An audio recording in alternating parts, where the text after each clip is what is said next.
Alrighty, let's get this one started. So this is looking at the Brook USB-C to HDMI converter. So Brook has sent me a few things to test. Obviously those were provided free of charge and I'm thankful for that. However, they don't really have any control over the results because the results are coming up live. So you can see that we are testing. This is Blaze Blue Central Fiction on the Switch. I'm using my Brook, which one was this?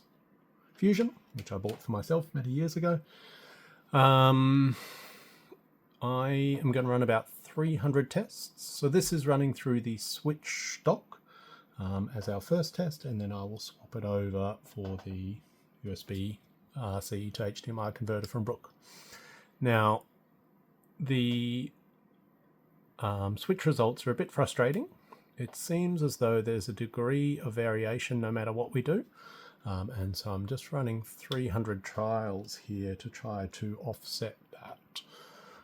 What I'll do is when this first set is done, so the 300 or so, I will put those up, and then I will swap over to the HDMI converter and run those, and then I should be able to show both of those results. I've done it so you can see the numbers are in the center of the screen there on a little OLED screen, and just to the right of that there's an LED light which shows green is when the button's pressed and red is where a result occurs. It's not quite as accurate as what's going on inside, but it's probably going to be pretty close. If anybody wanted to check, they could just have a look at the, they could count frames from when the green comes up. Yeah, so this is kind of my testing setup as it stands. Got about 40 tests to go there. So it's two tests every second. So for 300 tests, it'll be about 2.5 minutes.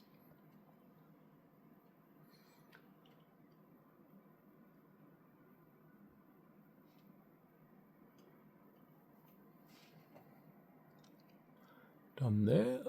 So a raw average of 56.34. Obviously we can be a bit fancier than that. So as you can see here, I'll just move my testing jig off. It'll give us the results for everything. So I'm only using one of my testing things here. So it starts pretty bright and then it undershoots, like it turns down a lot, and the overshoot's pretty marked, as is the case for most in-zone M3 results. In any event, we are getting about 56.34 is our number there. We're done. Ding. Ding. So what I'll do is just quickly save that. Except I can't see what I'm doing.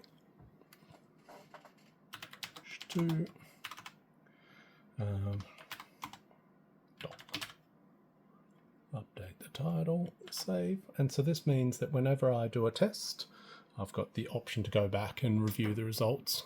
It's super useful for things like, so at the moment I'm just pushing down, but if I had, say,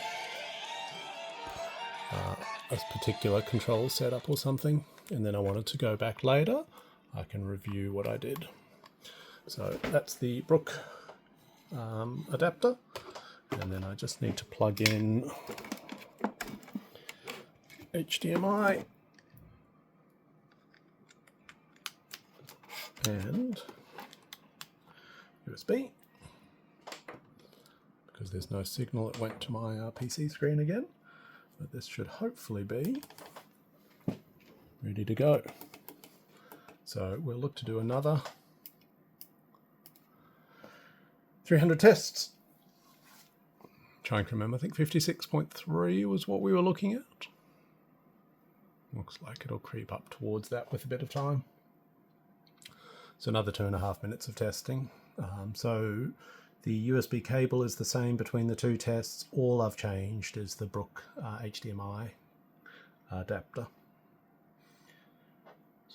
That'll take about 2 minutes from here.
So it does take quite a while. I mean, 2 tests per second. I've just found that I think it's just inherent in the switch. If you do it for too short a period, you can kind of have your tests affected by some of what it seems like just irregularities in the way that it outputs the image. I might be able to show it on the graph when we finish up. So that is 300 there. If we just quickly skip to our PC screen, so I'll get the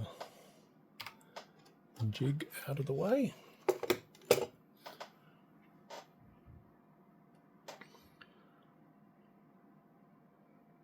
So it's loading up our results now. That'll just take a bit of time because it's a HTML page displaying 300. What was our final there? 56.22.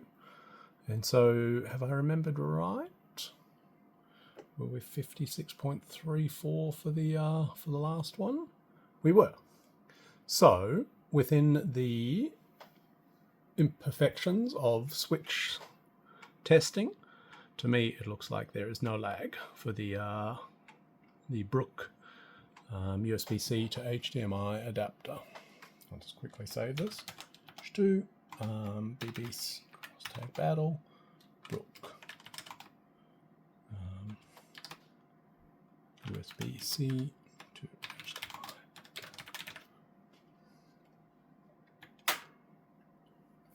So just quickly to explain what I was talking about, this is where, oops, this is our results, and you can see like this one's a bit taller, starts almost in the middle and goes up, whereas this one kind of doesn't get quite as high. This one starts lower. Like, it just doesn't seem to be consistent test on test. I don't think it's a controller issue. I think it's a switch issue, because I've tried a few different controllers. Anyway, the main summary I was looking for, the Brook HDMI USB-C adapter doesn't seem to add any lag.